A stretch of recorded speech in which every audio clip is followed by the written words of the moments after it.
It's a great pleasure to introduce the next speaker.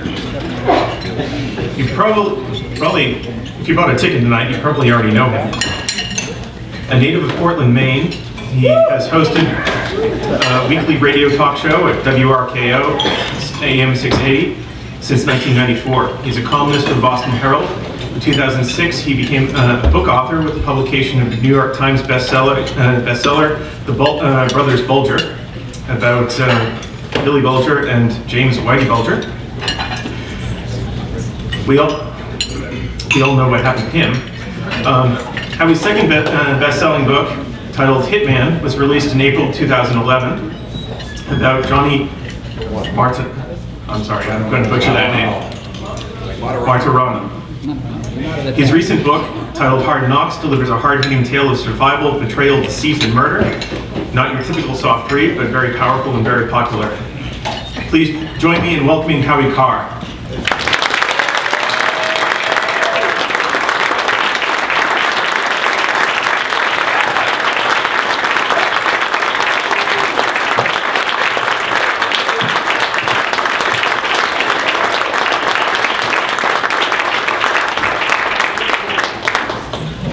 Thanks for the standing ovation. You'd be surprised, or maybe you wouldn't be surprised, how seldom I get one of those in either Massachusetts or in Maine. It's great to be here in New Hampshire. One of the things I like best about coming to New Hampshire, and it happened again tonight, is I get to meet a lot of state representatives, and I always get to have a conversation with New Hampshire state representatives that I never get to have with Massachusetts state representatives. I get to ask them, what do you do for a living?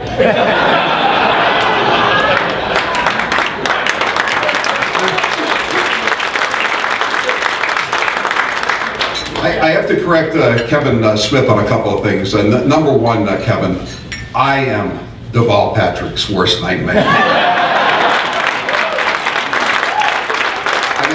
The other one, a minor point, but we got Whitey Bulger, not Billy Bulger. Sometimes as a Massachusetts taxpayer, I wish we had gotten his brother Billy. It would have saved us a lot more money than catching Whitey.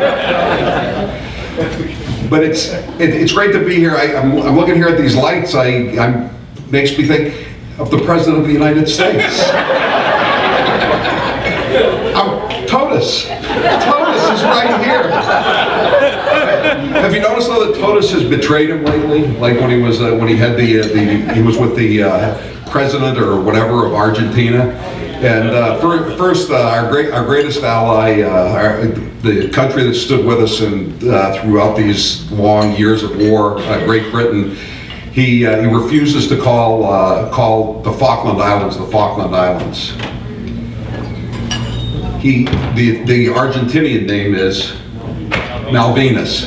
But of course, our most brilliant president, the one, the Messiah, can't even get that right. He calls it the Maldives. Totus, you're fired.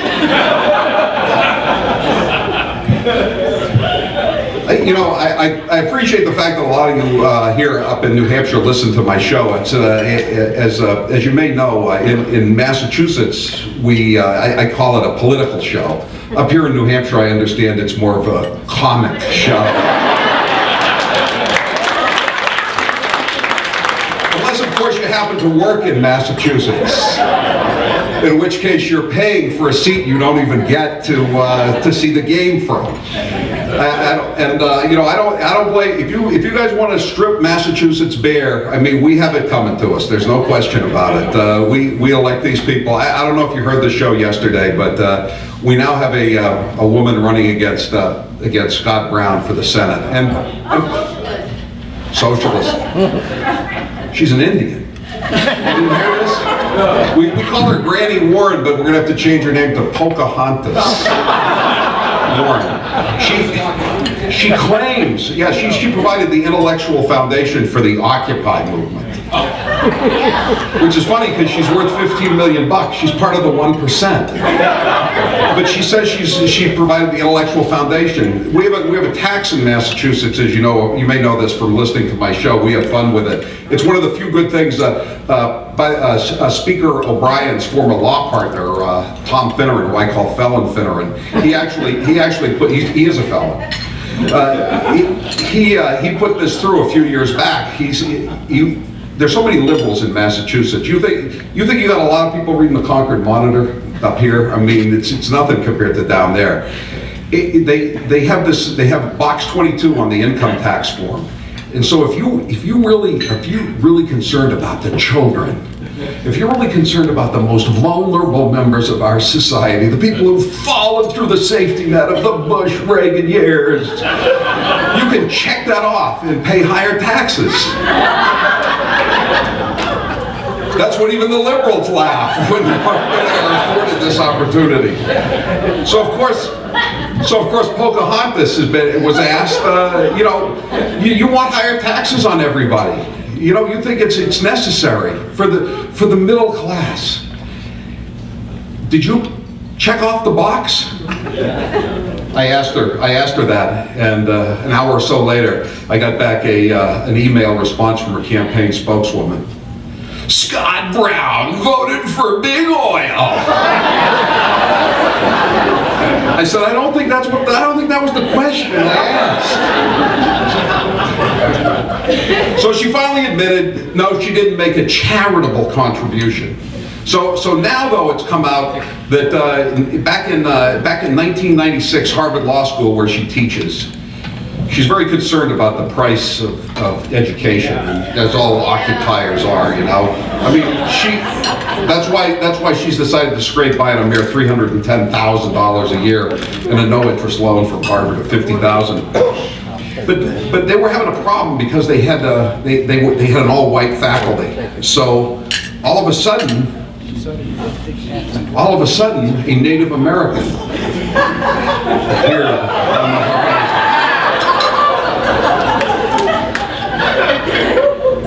Smoke signals in the west. A powwow was arranged.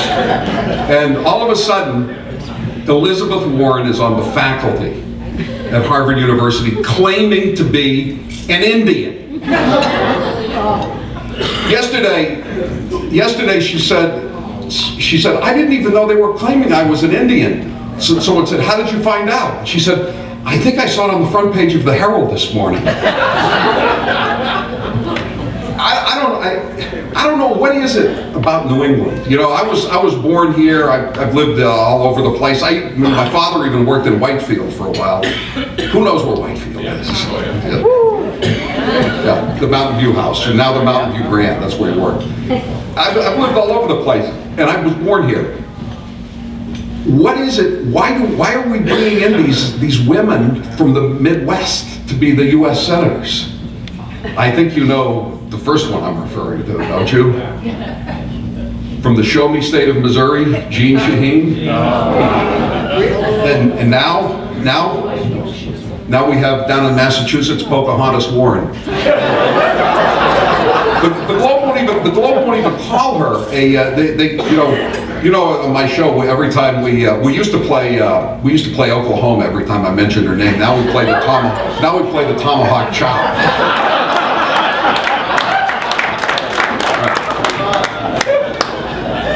But the Globe won't even say she's from Oklahoma. They say she's plains bred. Is that like white bread? I don't know what that means. Plains bred.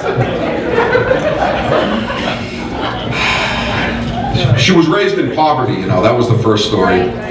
Then it turned out she was raised on the jagged edge of the middle class. Then it turned out that in 1965, her family had 3 cars and she had an MG that she drove to high school every morning, but the Globe assured us it was beat up.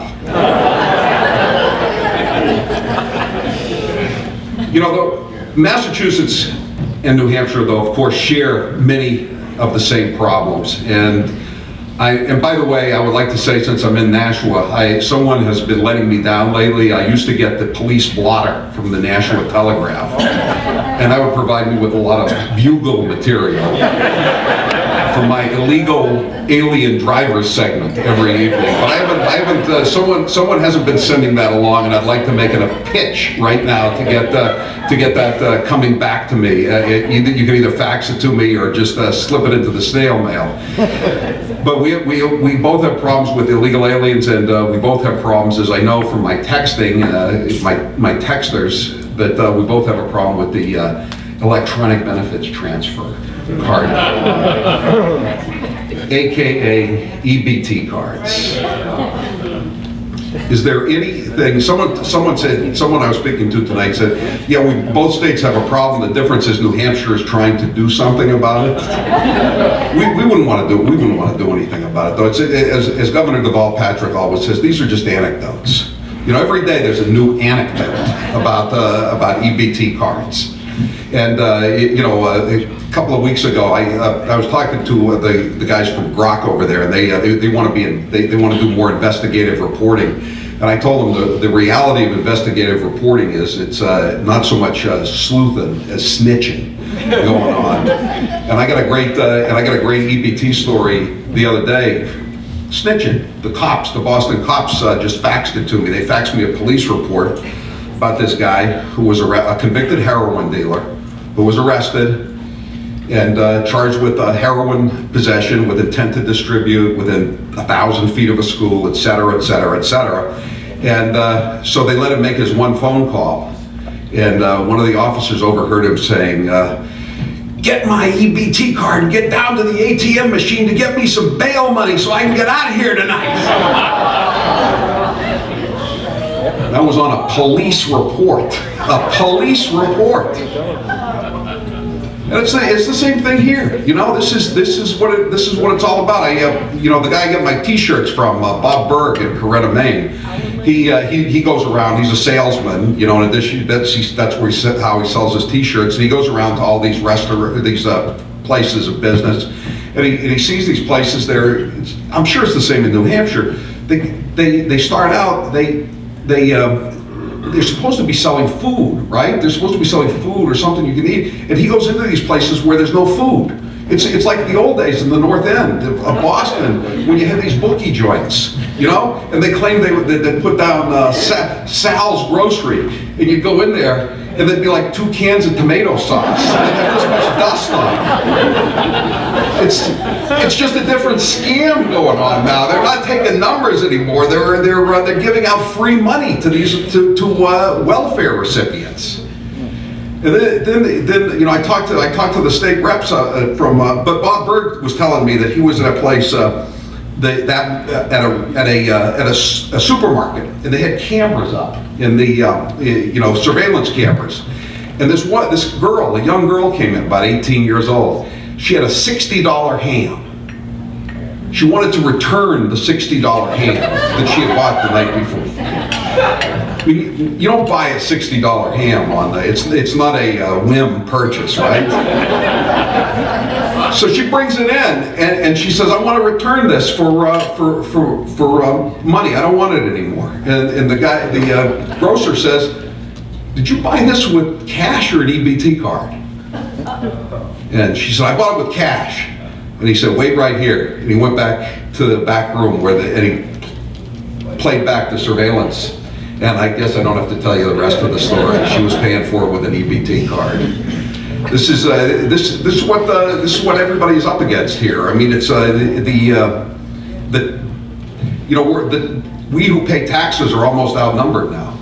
I always get a charge out of it when I hear somebody like Pocahontas or Deval or Barack Obama say that the people who pay taxes aren't paying their fair share.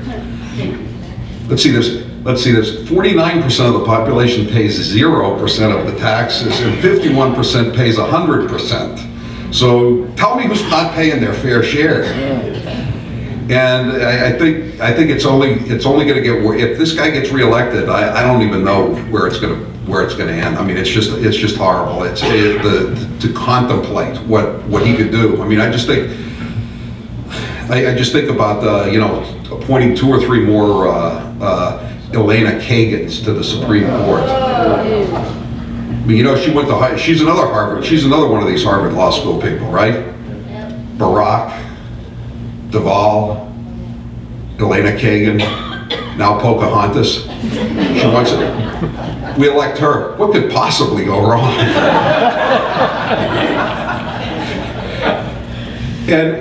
And if he wins, I'm also concerned what's going to happen with the immigration. He's been telling people he just wants to basically open the borders. He doesn't quite say that he wants to open the borders, but that's the reality of the situation.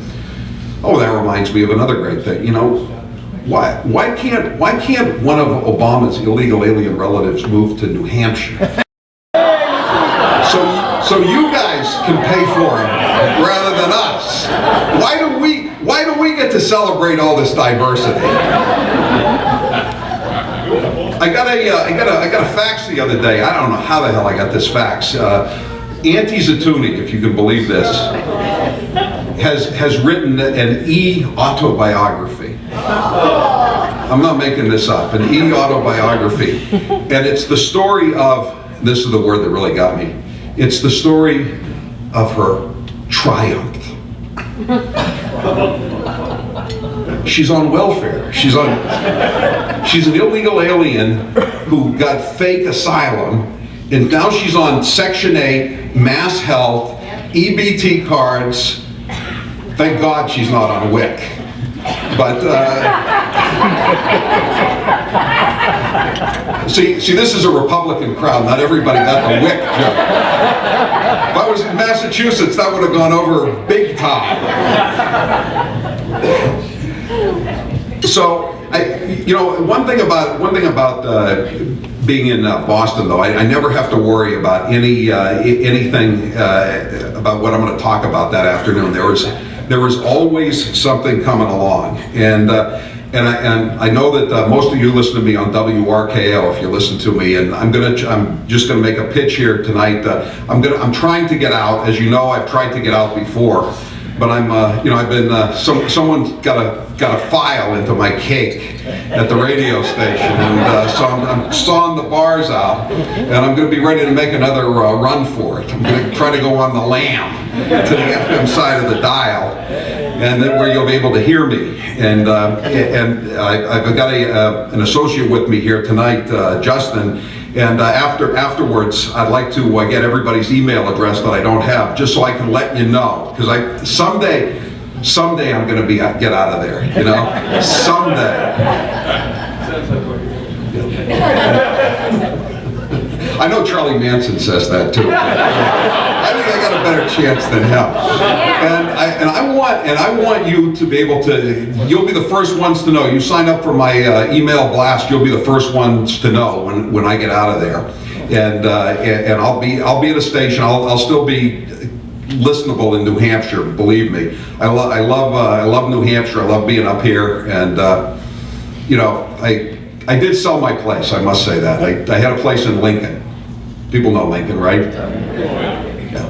Loon. I'm the only non-skier in my family, but the other ones decided that they didn't care that much about it, so we got rid of the place. But I do love New Hampshire, and again, I've been up here my entire life. But please sign up with Justin there, and so you'll know where I'm going to be. And also I'm selling books tonight, as thank you, Congressman Bass, wherever you are, for reminding people. Just if you want to pick up a book, any of my books are available. I'll be signing I'll be signing them over there after everything is done here. I just if I got a few more minutes. Does anyone have any questions here? I just wanted to if anyone's got any questions about anything that I do or. What are the numbers in the House now for Republicans? In the House of U.S. House of Representatives? In the state of Massachusetts. Oh, in the state of Massachusetts. In the 20s now? I didn't come here to be made sport of. It's 33. It doubled. I mean, I can't tell you how. You know, the great thing about New Hampshire is in 2010 was you could see the tidal wave coming. Every couple of weeks, John Sununu would come say, I need to come on because we got a couple of special elections. And every week, or 2 weeks, they would knock off another couple of Democrats. And that was, it was just great that you could see this, this landslide coming. And I've heard that over I think a quarter or a fifth of all the incumbent Democrats that were knocked off in the United States of America state legislators in 2010 were knocked off here in New Hampshire.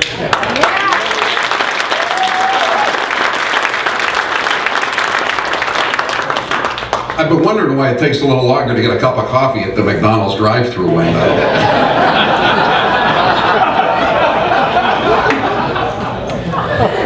Senator, I'm sure you want your see if this were Massachusetts, Senator, you and the majority, the deputy majority leader would be getting jobs for all these people. Yeah, I do know. I know. I appreciate you guys spending half of your salary, your yearly salary, to come see me tonight.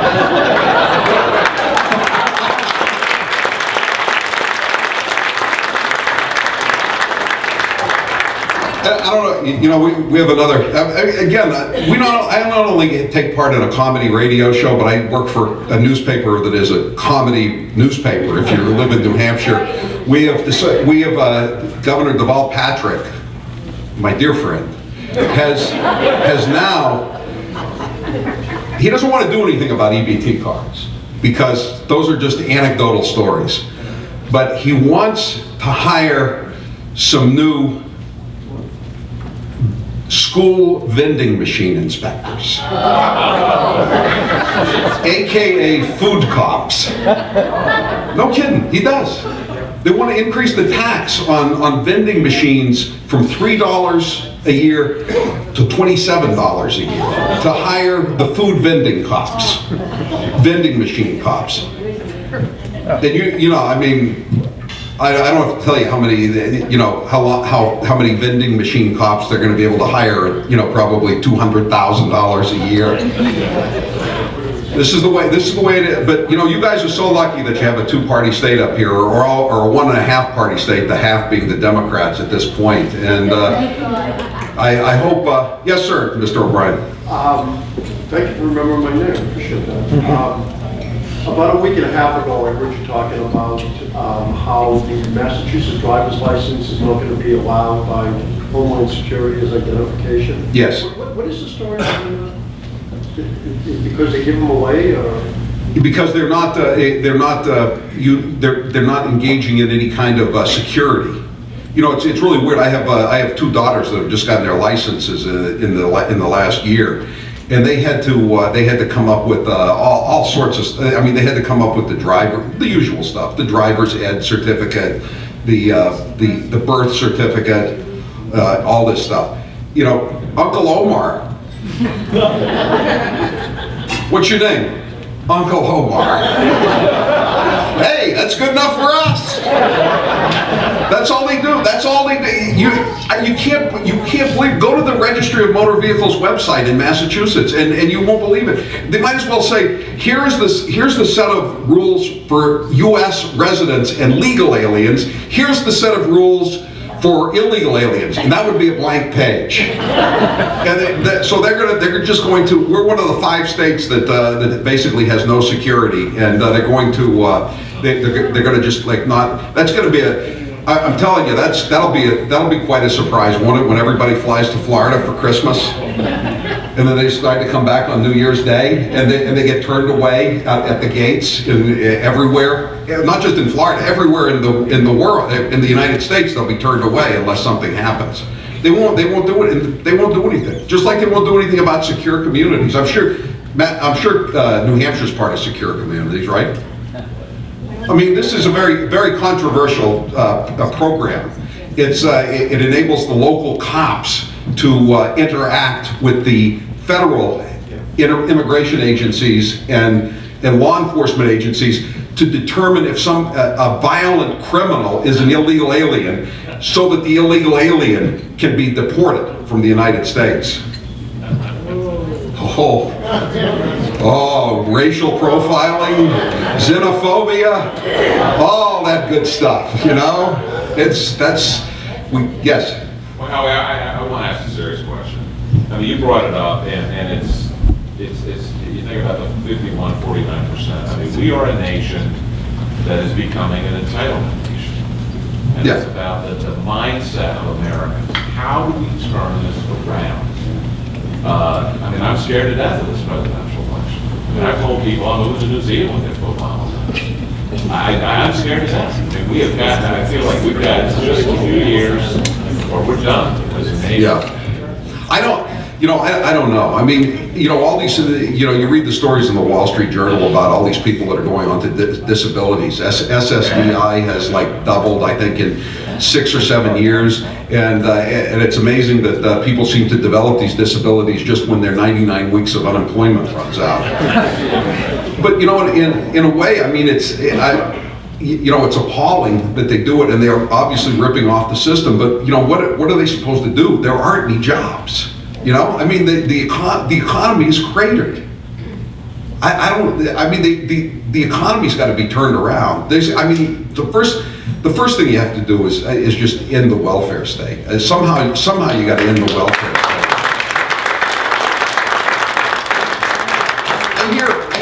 I hear from people, in Massachusetts until 1967, it was, and I think it's the same in New Hampshire, or maybe you guys are trying to do it now. The cities and towns had responsibility for welfare. So in other words, any welfare that you were collecting came out of your neighbors' pockets or their property taxes.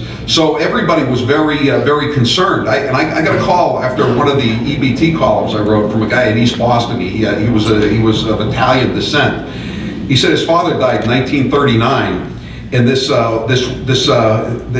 had to go on welfare. His mother was ashamed to go on welfare for 6 months, but they were starving. She finally went on welfare, city of Boston. And they had a woman called Miss Governor. Miss Governor would come there, and she would come into the house, and she would open up the linen drawers and count the number of linens that they had in there to make sure that they weren't using too much money. Now that's obviously going too far, but there's got to be something in between. They bought a radio. Back in those days, everybody bought radios on time, So they would put down 50 cents for a radio, and then they'd pay 50 cents a week. Well, now first of all, think of the big screen HD TVs that your average EBT recipient is now. But every night they would listen to that radio, and then at the end of the evening when they went to bed, they would unplug the radio and take it downstairs to the person who worked, because if Miss Governor came in unannounced, she might throw them off welfare because they had too much money. I mean, again, that's draconian, but we didn't have these problems that we have now. I mean, it's just obviously just gone way too far the other way. I think I read somewhere that over half the women under 30, over half the children they give birth to they're unmarried. They're illegitimate. And why should they get married? I mean, I'm getting old now, but sometimes I hear people say, someone who's 25, and they say, I'm getting married. I never say it, but I think, why? I mean, why would you get? You're setting yourself up. And it's spread across every strata of society. I don't know the answer, Senator. I don't know what the answer is, but I know the answer is not 4 more years of this. Of having these people, these federal officials going around trying to recruit more people for the welfare rolls. By the way, I like to say, one reason I want to get out of RKO is it's not doing very well financially, if you've noticed from the public service announcements that seem to dominate my show, and I have the best rated show in the station. But I have to say, I don't want to take the rap. I am not the one who runs those Paul Hodes PSAs after all this time. I have nothing, they irritate me as much as they irritate you. And I think we've cut them back a lot in the last few months. Yes? Any chance Romney might take Massachusetts? I don't think so. I think the best we can hope for in Massachusetts is that he gets enough votes so that Scott Brown doesn't get swept out. You know, in 19, we were talking about it at the table here, in 1996, Dole, Mr. Dynamo, Mr. Erectile Dysfunction, he got a big 27% of the vote in Massachusetts. It took down Governor Weld against Kerry. Do you know how close we were to getting rid of Kerry? And two Republican congressmen. So I think that's the best we can hope for, is for him to come close. I can't, by the way, I can't believe, I saw a poll last week, Obama was ahead by 9 points in New Hampshire. Is that believable? Yeah. Yes. Have you read President Obama's new Chinese cookbook, 101 Ways to Walk Your Dog?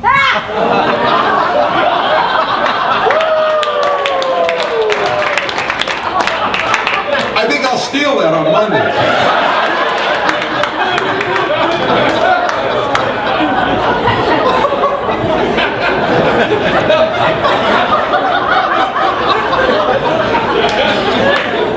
Okay.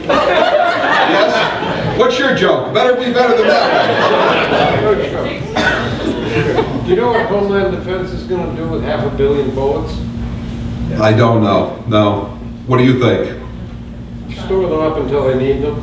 You know the hollow core bullets? Yeah. Do you know anything more about that? I heard it on, I don't know, I can't remember where I heard it the other night on the radio. They've ordered 5-year supply at At a flea market in Baltimore. What? It was on Dan Ray. Oh. And I'm honest. You were phasing out. Remember we talked about that earlier. But anyway. You have a contract for it with a Yeah. legitimate something. Yeah, Homeland Security is buying 450 million hollow core bullets. Why do we need them? Maybe Mexico's running out. It's not bad. Not as good as the first one. But anyway, why would they be buying them at a flea market and not with the normal paper? I don't know. I don't know the answer to that. I'm unfamiliar with that. Well, I was hoping- I'm sorry. I should. That's okay. Yes. One more question. Oh, really? Is it true that one of your callers from Massachusetts got 2 different letters from John Kerry stating different opinions on his stance on the war? Oh yeah. You didn't. Yeah. That happened back in the first Iraq War back in 1991, I guess it was. And what happened was this guy wrote a letter from Newton, and I don't know if he was for or against the war, but let's say he was against the war. So 3 days later, he gets a letter from John Kerry's office saying, "Well, I got your letter in the mail, and I couldn't agree with you more that we have no business being in that darn war. You know, I was in Vietnam." And then about 3 days later, the same guy gets another letter from John Kerry, and it says, "Dear so-and-so, well, I got your letter, and I couldn't agree with you more that we belong in that war. It's just the best things we could do. You know, I was in Vietnam." That was the year Billy Bulger. I'd like to see him in jail, but he was pretty funny sometimes on St. Patrick's Day breakfast. He said John Kerry it was touch and go there for a while on the war. He couldn't decide which side he wanted to be on. And it was true. Well, you know, we have a guy who voted for the 87 billion before he voted against the 87 billion. Now Pocahontas says, "I was against TARP, but I would have voted for it." Oh, okay.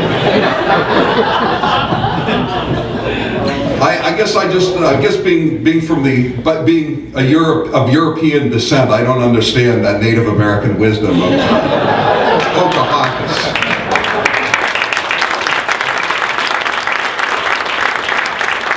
Listen, thanks very much for having me here, Justin. Give your email address to Justin, and you'll be the first to know when I take it on the lam out of WRKO. They're selling books over here, and I'll be signing them right over there. Thanks a lot for having me. I appreciate it.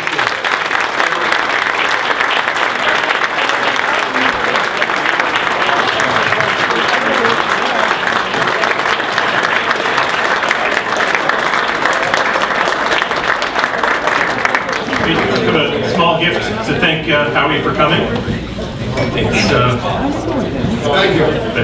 Grant, always appreciate it.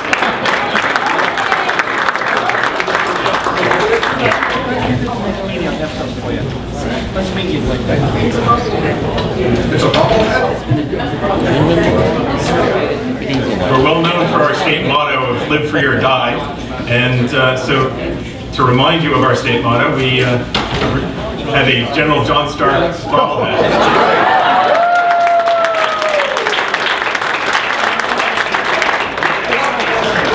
You know, live free or die is our new state motto in Massachusetts, only the symbol is not a general, it's an EBT card.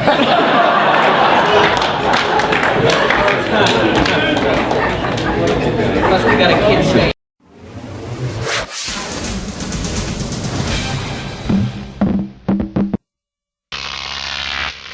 GrokTV.